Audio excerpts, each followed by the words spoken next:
வணக்கம். அமரர் கல்கி எழுதிய பொன்னியின் செல்வன் பாகம் 1 புதுவெள்ளம் அத்தியாயம் 19 ரணகள அரண்யம். பழந்தமிழ் நாட்டில் போர்க்களத்தில் உயிர் துறந்த மாவீரர்களின் ஞாபகமாக வீரக்கல் நட்டு கோவில் எடுப்பது மரபு. வெறும் கல் மட்டும் ஞாபகார்த்தமாக நாட்டியிருந்தால் நடுக்கற்கோவில் என்று அழைக்கப்படும். அத்துடன் ஏதாவது ஒரு தெய்வத்தின் சிலையையும் ஸ்தாபித்து ஆலயமாக எழுப்பியிருந்தால் அது பள்ளிப்படை என்று அழைக்கப்படும். குடந்தை நகருக்கு அரைக்காதம் வடமேற்கில் மண்ணியாற்றுக்கு வடகரையில் திருப்புரம்பியம் என்னும் கிராமத்துக்கு அருகில் ஒரு பள்ளிப்படை கோவில் இருந்தது. அது அந்த பிரதேசத்தில் நடந்த ஒரு மாபெரும் போரில் உயிர் நீத்த கங்க மன்னன் பிருத்திவிபதியின் ஞாபகமாக எடுத்தது. உலக சரித்திரம் அறிந்தவர்கள் வாட்லோ சண்டை, பானிபட் சண்டை, பிளாசி சண்டை போன்ற சில சண்டைகளின் மூலம் சரித்திரத்தின் போக்கே மாறியது என்பதை அறிவார்கள். தமிழ்நாட்டை பொறுத்தவரையில் திருப்புரம்பியம் சண்டை அப்படிப்பட்ட முக்கியத்துவம் வாய்ந்தது. நம் கதை நடக்கும் காலத்திற்கு சுமார் 100 வருஷத்துக்கு முன்பு அந்த சண்டை நடந்தது. அதன் வரலாறு தமிழ் மக்கள் அனைவருக்கும் தெரிந்திருக்க வேண்டியது அவசியம். கரிகால் வளவன், பெருநர் கிள்ளி, இளஞ்சேட் சென்னி, தொடித்தோட் செம்பியன் முதலிய பல சோழகுல மன்னர்கள் சீரும் சிறப்புமாக சோழ நாட்டை ஆண்டு கொண்டிருந்த காலத்திற்கு பிறகு ஏறக்குறைய 500-600 வருஷ காலம் சோழர் குலத்தின் கீர்த்தியை நீடித்த கிரகணம் பிடித்திருந்தது. தெற்கே பாண்டியர்களும் வடக்கே பல்லவர்களும் வலிமை மிக்கவர்களாகி சோழர்களை நெருக்கி வந்தார்கள். கடைசியாக சோழ குலத்தார் பாண்டியர்களின் தொல்லையை பொறுக்க முடியாமல் அவர்களுடைய நெடுங்கால தலைநகரமான உறையூரை விட்டு நகர வேண்டி வந்தது. அப்படி வந்தவர்கள் குடந்தை நகருக்கு அருகில் இருந்த பழையாறை என்னும் நகருக்கு வந்து சேர்ந்தார்கள். ஆனாலும் உறையூர் அவர்களுடைய தலைநகரம் என்னும் உரிமையை விட்டுவிடவில்லை. கோழிவேந்தர் என்னும் பட்டத்தையும் விட்டுவிடவில்லை.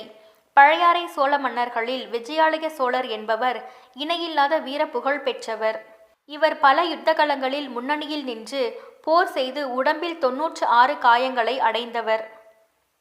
இவருடைய மகன் ஆதித்த சோழன் தந்தைக்கு இணையான பெரும் வீரனாக விளங்கினான். இவனும் பல போர்களில் கலந்து கொண்டு புகழ் பெற்றான். விஜயாலய சோழர் முதுமை அடைந்து மகனுக்கு பட்டம் கட்டிவிட்டு ஓய்ந்திருந்தார். அந்த சமயத்தில் பாண்டியர்களுக்கும் பல்லவர்களுக்கும் பகை முற்றி அடிக்கடி சண்டை நடந்து கொண்டிருந்தது. அந்த காலத்து பாண்டிய மன்னனுக்கு வரகுணவர்மன் என்று பெயர், பல்லவ அரசனுக்கு அபராஜிதவர்மன் என்று பெயர். இந்த 2 பேரரசர்களுக்குள் நடந்த சண்டை பெரும்பாலும் சோழ நாட்டில் நடந்தது. யானையும் மோதிக்கொள்ளும் போது நடுவில் அகப்பட்டு கொள்ளும் சேவல் கோழியைப் போல் சோழ நாடு அவதிப்பட்டது. சோழ நாட்டு மக்கள் துன்புற்றார்கள். என்றாலும் இப்போர்களை விஜயாலய சோழர் அவருக்கு சாதகமாக பயன்படுத்தி கொண்டார். ஒவ்வொரு போரிலும் ஏதாவது ஒரு கட்சியில் அவருடைய சிறிய படையுடன் போய் கலந்து கொண்டார். வெற்றி தோல்வி மாறி மாறி வந்தாலும் சோழ நாட்டில் போர்க்குணம் மிகுந்து வந்தது. காவிரியிலிருந்து கிளை நதிகள் பிரிந்து சோழ நாட்டை வளப்படுத்துவது எல்லோருக்கும் தெரியும். அந்த கிளை நதிகள் எல்லாம் காவிரிக்கு தெற்கே பிரிகின்றன. கொள்ளிடத்திலிருந்து பிரிந்து காவிரிக்கும் கொள்ளிடத்திற்கும் நடுவில் பாயும் நதி ஒன்றே ஒன்றுதான். அதற்கு மண்ணியாறு என்று பெயர். அந்த மண்ணியாற்றின் வடகரையில் திருப்புரம்பியம் கிராமத்துக்கு பக்கத்தில் பாண்டியர்களுக்கும் பல்லவர்களுக்கும் இறுதி போர் நடந்தது. இரு தரப்பிலும் படைபலம் ஏறக்குறைய சமமாக இருந்தது. பல்லவ அபராஜிதவர்மனுக்கு துணையாக கங்க நாட்டு மன்னன் பிருத்திவிபதி வந்திருந்தான். ஆதித்த சோழனும் அபராஜிதவர்மனுடைய கட்சியில் இருந்தான். பாண்டிய படையுடனும் பல்லவ படையுடனும் ஒப்பிட்டால் சோழப்படை சிறியதாகவே இருந்தது. என்றாலும் இந்த முறை பாண்டியர்கள் வெற்றி பெற்றால் சோழ வம்சம் அடியோடு நாசமாக நேரும் என்று ஆதித்தன் அறிந்திருந்தான். அதனால் பெரிய கடலில் கலக்கும் காவிரி நதியைப் போல பல்லவர்களின் பெரிய படையுடன் தன்னுடைய சிறு படையையும் சேர்த்து கொண்டிருந்தான். காது தூரத்துக்கு காது தூரம் ரணகளம் பரவி இருந்தது. ரதகஜ துரக பதாதிகள் என்னும் 4 வகை படைகளும் போரில் ஈடுபட்டிருந்தன. மலையோடு மலை முட்டுவது போல யானைகள் ஒன்றோடு ஒன்று தாக்கிய போது நாலா திசைகளும் அதிர்ந்தன. புயலோடு புயல் மோதுவது போல குதிரைகள் ஒன்றின் மீது ஒன்று பாய்ந்த போது குதிரை வீரர்களின் கையிலிருந்த வேல்கள் மின்னல்களைப் போல பிரகாசித்தன. ரதத்தோடு ரதம் மோதி சுக்கு நூறாகி திசையெல்லாம் பறந்தது. காலால் வீரர்களின் வாள்களோடு வாள்களும் வேல்களோடு வேல்களும் உராய்ந்த போது எழுந்த ஜங்கார ஒளிகளால் திக்கு திகாந்தங்கள் எல்லாம் நடுநடுங்கின. 3 நாள் இடைவிடாமல் சண்டை நடந்த பிறகு ரணகளம் முழுவதும் இரத்த கடலாக காட்சியளித்தது. அந்த கடலில் செத்த யானைகளும் குதிரைகளும் திட்டுத்திட்டாக கிடந்தன. இரு தரப்பிலும் 1000-10000 வீரர்கள் உயிரிழந்து கிடந்தார்கள். 3 நாள் இப்படி கோர யுத்தம் நடந்த பிறகு பல்லவர் படையில் ஒரு பகுதிதான் மிஞ்சி இருந்தது. மிஞ்சியவர்களும் மிகவும் களைத்திருந்தார்கள். பாண்டிய நாட்டு வீரமறவர்களோ களைப்பே அறியாதவர்கள் போல மீண்டும் மீண்டும் வந்து தாக்கினார்கள். அபராஜிதவர்மனுடைய கூடாரத்தில் மந்திர ஆலோசனை நடந்தது. அபராஜிதன், பிருத்திவிபதி, ஆதித்தன் ஆகிய 3 மன்னர்களுடன் படைத்தலைவர்களும் கலந்து கொண்டு ஆலோசித்தார்கள். இனி எதிர்த்து நிற்க முடியாது, பின்வாங்கி கொள்ளிடத்துக்கு வடகரைக்கு சென்று விடலாம் என்று முடிவு செய்தார்கள். இப்படிப்பட்ட நிலையில் போர்க்களத்தில் ஒரு அதிசயம் நடந்தது. முதுமையால் தளர்ந்தவனும் உடம்பில் 96 காயங்கள் உள்ளவனும் காலில் பட்ட கொடிய காயத்தினால் எழுந்து நிற்கும் சக்தியை இழந்தவனுமான விஜயாலய சோழன் எப்படியோ யுத்த அரங்கத்திற்கு வந்துவிட்டான்.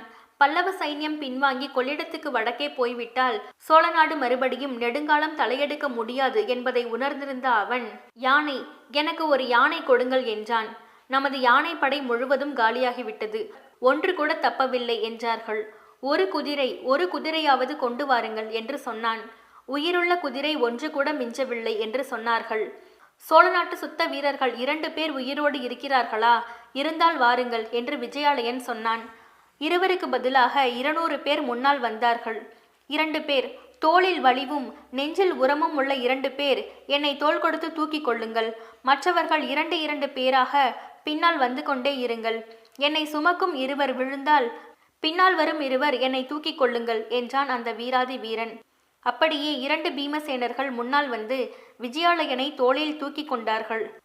போங்கள், போர் முனைக்கு போங்கள் என்று கர்ஜனை செய்தான்.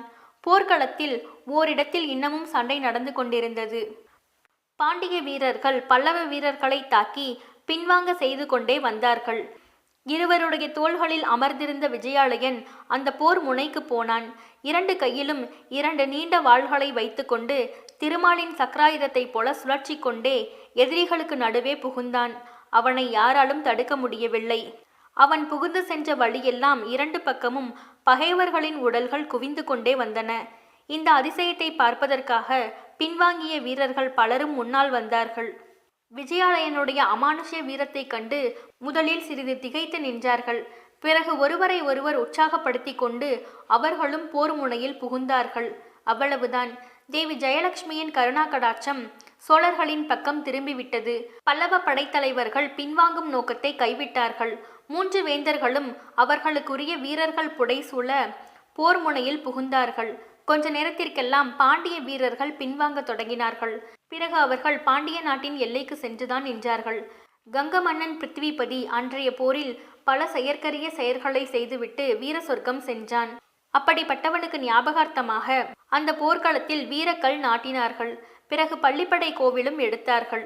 அப்படிப்பட்ட பயங்கரமான கொடூர யுத்தம் நடந்த ரணகளம் கொஞ்ச காலம் புல் பூண்டு கூட முளையாமல் கிடந்தது. அந்த பக்கம் மக்கள் போவதே இல்லை. கொஞ்ச காலத்திற்கு பிறகு அங்கே காடு மண்ட ஆரம்பித்தது. பள்ளிப்படை கோவிலை சுற்றி காடு அடர்ந்தது. புதர்களில் நரிகள் குடிபுகுந்தன. இருண்ட மரக்கிளைகளில் ஆந்தைகளும் கோட்டான்களும் வாசம் செய்தன. நாளடைவில் அந்த பள்ளிப்படை கோவிலுக்கு போவதையே எல்லோரும் நிறுத்திவிட்டார்கள். எனவே கோவிலும் நாளுக்கு நாள் சிதைந்து கொண்டே வந்தது. நமது கதை நடக்கும் காலத்தில் அந்த கோவில் பாழடைந்து கிடந்தது. அப்படிப்பட்ட பாழடைந்த பள்ளிப்படை கோவிலுக்குத்தான் இருட்டுகிற நேரத்தில் ஆழ்வார்க்கடியான் வந்து சேர்ந்தான். அந்த கோவிலின் மண்டபத்தின் மீது கவிழ்ந்திருந்த மரக்கிளைகளின் மறைவில் உட்கார்ந்து கொண்டான். நாலா பக்கமும் கவனமாக பார்த்து கொண்டிருந்தான். அவனுடைய கண்கள் அடர்த்தியான இருளை கிழித்து கொண்டு பார்க்கும் சக்தியை பெற்றிருந்தன. அவனுடைய காதுகளோ மிக மெல்லிய ஓசையையும் கேட்கக்கூடிய கூர்மை பெற்றிருந்தன. இருட்டி 1 நாழிகை, 2 நாழிகை, 3 நாழிகையும் ஆனது. சுற்றிலும் சூழ்ந்திருந்த அந்தகாரம் அவனை அடியோடு அமுக்கி மூச்சு திணற செய்தது. அப்பப்போது காட்டு மரங்களிடையே சலசலவென்று ஏதோ சத்தம் கேட்டது. வெகு நேரம் காத்திருந்த பிறகு ஆழ்வார்க்கடியானுக்கு இங்கு வந்தது வீணோ என்ற எண்ணம் தோன்றியது. இன்று இரவெல்லாம் இப்படியேத்தான் கழியப் போகிறதா? எதிர்பார்த்த ஆட்கள் இங்கே வரப்போவதில்லையோ? என் காதில் விழுந்தது தவறா? நான் சரியாக கவனிக்கவில்லையா? அல்லது அவர்கள் வேறு எங்காவது போய்விட்டார்களா? என்ன ஏமாற்றம்! இன்றைக்கு நான் ஏமாந்து போனால் என்னை ஒரு நாளும் மன்னிக்க முடியாது என்று எண்ணிக்கொண்டிருக்கும் போதே தூரத்தில் ஒரு சுளுந்து வெளிச்சம் தெரிந்தது. யாரோ வருகிறார்கள். காத்திருந்தது வீண் போகவில்லை என்று ஆழ்வார்க்கடியான் எண்ணிக்கொண்டான். வந்தவர்கள் 2 பேரும் பள்ளிப்படையை தாண்டி கொண்டு கொஞ்சம் அப்பால் போய் நின்றார்கள். சற்று நேரத்திற்கெல்லாம் இன்னும் 2 பேர் வந்தார்கள். முதலில் வந்தவர்களும் பின்னால் வந்தவர்களும் ஏதோ பேசிக் கொண்டார்கள். ஆனால் ஆழ்வார்க்கடியான் காதில் அது ஒன்றும் தெளிவாக விழவில்லை. பிறகு இன்னும் 2 பேர் வந்தார்கள். கடைசியாக வந்தவர்களில் ஒருவன் கையில் ஒரு பை கொண்டு வந்திருந்தான். அந்த பையை அவிழ்த்து அதனுள் இருந்தவற்றை கொட்டினான். சுளுந்து வெளிச்சத்தில் தங்க நாணயங்கள் பளபளவென்று ஒளிர்ந்தன. கொட்டிய மனிதன் பைத்தியம் பிடித்தவனைப் போல சிரித்தான். நண்பர்களே, சோழ நாட்டு பொக்கிஷத்தை வைத்தே சோழ ராஜ்யத்துக்கு உலை வைக்கப் போகிறோம். இது பெரிய வேடிக்கை இல்லையா என்று சொல்லிவிட்டு மறுபடியும் சிரித்தான். ரவிதாசரே, சத்தம் போட வேண்டாம், கொஞ்சம் மெதுவாகவே பேசலாம் என்றான் ஒருவன். இங்கு இப்படி பேசினால் என்ன? நரிகளும் மரநாய்களும் கூகைகளும் கோட்டான்களும் தான் நம் பேச்சை கேட்கும். நல்ல வேளையாக அது யாரிடமும் போய் சொல்லாது என்றான் ரவிதாசன். இருந்தாலும் கொஞ்சம் மெதுவாக பேசுவதே நல்லது என்றான் ஒருவன். பிறகு அவர்கள் மெல்ல பேசத் தொடங்கினார்கள். ஆழ்வார்க்கடியானுக்கு அவர்களுடைய பேச்சை கேட்டே தீர வேண்டும். அதனால் என்ன ஆபத்து வந்தாலும் பார்த்து கொள்ளலாம் என்று எண்ணிக்கொண்டே ஆழ்வார்க்கடியான் மண்டபத்திலிருந்து இறங்க முயன்ற போது மரக்கிளைகளில் அவன் உடம்பு உராய்ந்ததால் சலசலப்பு சத்தம் கேட்டது. பேசிக்கொண்டிருந்த மனிதர்களில் இருவர் சட்டென குதித்து எழுந்து, யார் அங்கே என்று கர்ஜித்தார்கள். ஆழ்வார்க்கடியானுடைய இதய துடிப்பு கொஞ்ச நேரம் நின்று போனது. அவர்களிடம் அகப்பட்டு கொள்ளாமல் தப்பி ஓடுவதை தவிர வேறு வழியே இல்லை. ஓடினாலும் காட்டில் சலசலப்பு சத்தம் கேட்கத்தானே செய்யும். அவர்கள் வந்து அவனை பிடித்தாலும் பிடித்து விடலாம். அந்த சமயத்தில் கோட்டான் ஒன்று சப்பட்டையை விரித்து அடித்து கொண்டது. ஊம் ஊம் என்று உருமியது. இத்துடன் அத்தியாயம் 19 நிறைவுற்றது. மீண்டும் அடுத்த அத்தியாயத்தில் சந்திப்போம். நன்றி, வணக்கம்.